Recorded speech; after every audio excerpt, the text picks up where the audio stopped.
Hello बच्चों, first year B. कल हमने कुछ ट्रिग्नोमेट्री के फॉर्मूले आपको बताए थे जो आप पहले से ही जानते हैं। आज भी हम जो बताने जा रहे हैं वो आप पहले से ही जानते हैं। साइन के कुछ कोणों के मान आपको याद हो जाने चाहिए, हमेशा ज़रूरत पड़ती है इनकी। जैसे साइन 0 डिग्री 0 होता है। ये फर्स्ट चतुर्थांश में 0 से 90 तक के मान हम बता रहे हैं। जो पहला चतुर्थांश आपका कहलाता है उसमें सारी चीज़ें धनात्मक हैं। तो sine 0 degree 0, sine 30 degree 1/2, 45 degree 1/√2, ये प्लस है सब। और ये है 60 डिग्री √3/2 और 90 डिग्री साइन 91। तो 0 से 1 तक साइन का मान बढ़ रहा है।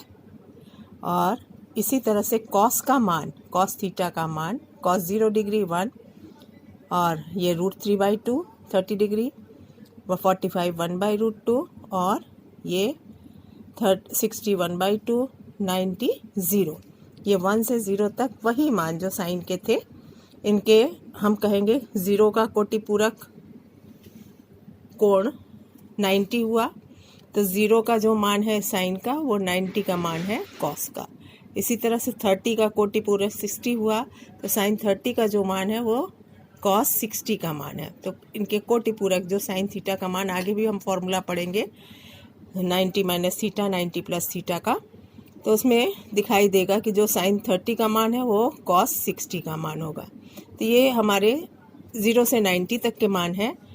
इसी तरह से tan का हो जाएगा, tan का साइन अपॉन कॉस कर लें तो सारे मान आ जाएगा, वो 0 से अनंत तक होगा उसका मान। दूसरे चतुर्थांश में जब हम पहुंचते हैं तो वो होगा 120 डिग्री। दूसरे में 30 का अंतर कर लेते हैं। 120 डिग्री का मान, 135 का मान, 150 और 180, ये दूसरे चतुर्थांश के कुछ मान हैं जो हमें ज्ञात है।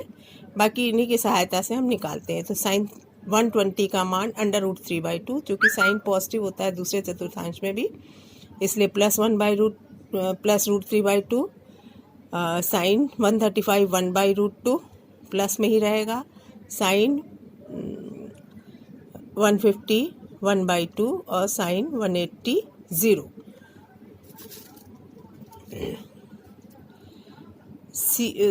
कॉस का मान cos 120 minus 1/2, cos 135 minus 1/√2, cos 150 minus √3/2 और ये -1 कॉस 180।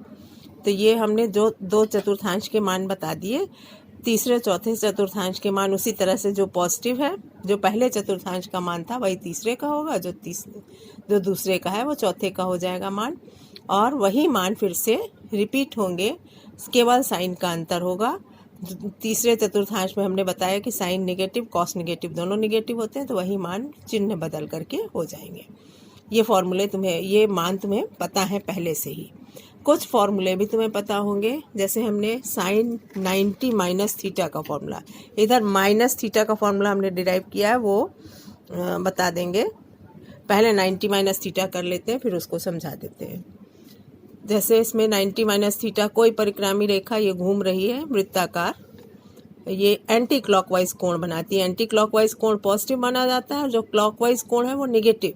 अगर परिक्रामी रेखा क्लॉकवाइज घूमती है, एंटी क्लॉक घूमती है तो पॉजिटिव कोण, अगर किसी रेखा के वो एंटी क्लॉक घूमती है तो नेगेटिव कोण बनता है। तो अगर ये कोण थीटा बन रहा है तो 90 माइनस थीटा कैसे बनेगा? परिक्रामी रेखा 90 घूम करके फिर उल्टा क्लॉकवाइज थीटा घूम गई, तो ये कोण बना हमारा, यहाँ से जहाँ से चली थी वहाँ से जहाँ पहुँची ये 90 माइनस थीटा होगा। यहाँ से यहाँ तक थीटा था, फिर परिक्रामी रेखा पूरा घूमने के बाद फिर थीटा माइनस वापस आ गई, तो यहाँ तक जो कोण बना ये 90 माइनस थीटा हुआ। अब हम दो त्रिभुज बना रहे हैं, एक थीटा वाला समकोण त्रिभुज जो कि OMP है, एक ये समकोण त्रिभुज OMP'। हम ये बताना चाह रहे हैं कि sine 90 minus theta cos theta के बराबर कैसे होगा। ये जो दो त्रिभुज बन रहे हैं दोनों सर्वांग समत्रिभुज हैं, लेकिन इसमें अंतर क्या है? ये जो आधार था OM, ये इसके लंब जो बन रहा है ऊर्ध्वाधर रेखा PM' के P'(M' के बराबर है, और ये PM किसके बराबर है? OM' के बराबर है। और कोण ये थीटा इस कोण के बराबर है, तो उसके सामने की रेखाएं भी बराबर होंगी। इस थीटा के सामने रेखा PM है, इस थीटा के सामने OM डैश है। तो ये दोनों त्रिभुज सर्वांगसम है, जिसमें ये वृत्त की त्रिज्या है दोनों OP और OP डैश वो बराबर है।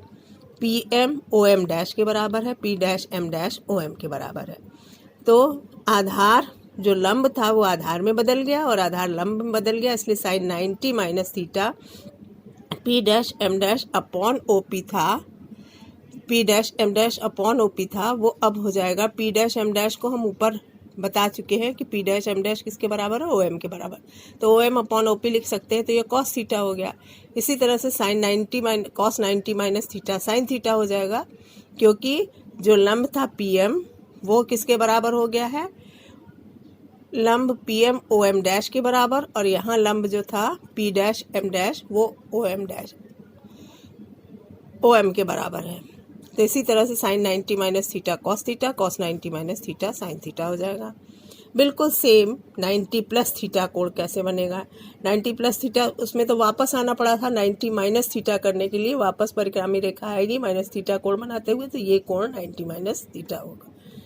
ठीक है, यहाँ थीटा कोण बना करके पूरा 90 के आगे घूमते हुए ये थीटा कोण बनाएगी, तब 90 प्लस थीटा कोण इस परिक्रामी रेखा द्वारा बनेगा, और जो लंब डाल के हम समकोण त्रिभुज बनाते हैं वो ये बनेंगे। और ये दोनों, अब इन दोनों में वृत्त की त्रिज्याएं बराबर हैं और कोण बराबर है, तो आमने सामने की भुजाएं भी बराबर होंगी। ये भी उसी तरह से पिछले वाले की तरह से ही ये सर्वांगसम है। तो सर्वांगसम होने पे यहाँ अंतर कितना हो जाएगा कि ये PM किसके बराबर है, माइनस OM के बराबर हो गया, माइनस OM डैश के बराबर। PM बराबर माइनस OM डैश, यहाँ PM बराबर OM डैश था और यहाँ PM बराबर माइनस OM डैश, क्योंकि ये निगेटिव साइड हो गया। तो sine 90 plus theta equal to cos theta ही रहेगा, लेकिन cos 90 plus theta minus sine theta हो जाएगा, क्योंकि PM यहाँ पे निगेटिव हो गया। OM डैश को माइनस PM लिखेंगे, OM dash is equal to minus PM, PM is equal to minus OM dash, इसलिए PM को माइनस OM डैश लिखेंगे।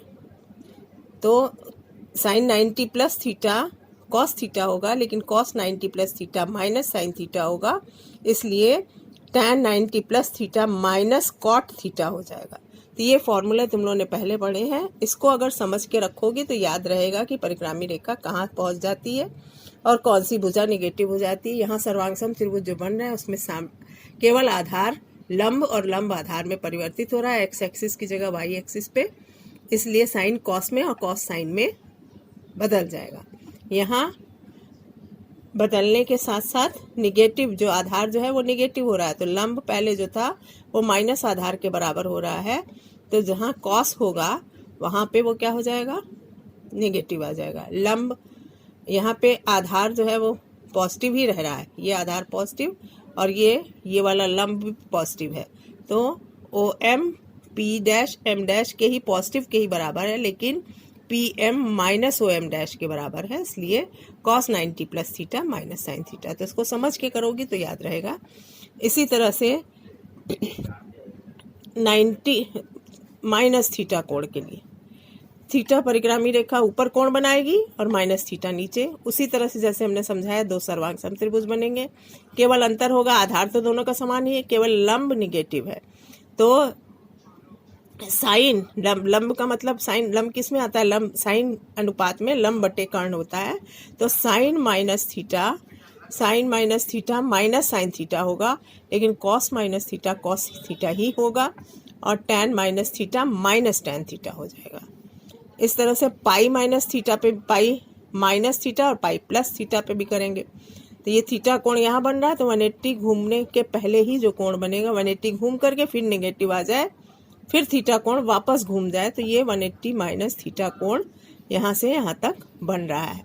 अब परिक्रामी रेखा यहाँ पहुँच गई है, तो उसी तरह से ये दो सर्वांगसम त्रिभुज है, इसमें लंब तो दोनों पॉजिटिव ही साइड में है, आधार निगेटिव साइड में है, तो साइन 180 माइनस थीटा, चूंकि लंब दोनों पॉजिटिव थे इसलिए साइन थीटा ही रहा, cos 180 minus theta minus cos theta हो गया, तो tan भी उसी तरह से हो जाएगा। 180 प्लस में भी देखो लंब भी नेगेटिव हो गया, आधार भी नेगेटिव हो गया, तो साइन 180 प्लस थीटा भी माइनस थीटा हो गया, कॉस 180 प्लस थीटा भी माइनस कॉस थीटा हो गया। तो कैसे प्लस माइनस में ये होंगे चेंज, हमारा 90 प्लस और 90 माइनस में साइन और कॉस लंब और आधार बदल जाते हैं, इसलिए साइन कॉस कॉस साइन में चेंज हो जाएगा। और 90 प्लस में सारे उसी चतुर्थांश में रहते हैं, इसलिए आधार और लंब दोनों पॉजिटिव ही बने रहते हैं, तो सब पॉजिटिव रहेंगे, किसी का चिन्ह नहीं चेंज होगा। लेकिन जब 90 माइनस थीटा कोण बनता है, 90 प्लस थीटा कोण बनता है, तो आधार निगेटिव हो जाता है, लंब आधार बन गया, इसलिए कॉस जो है वो निगेटिव हो जाएगा, कॉस 90 प्लस थीटा। क्लियर है?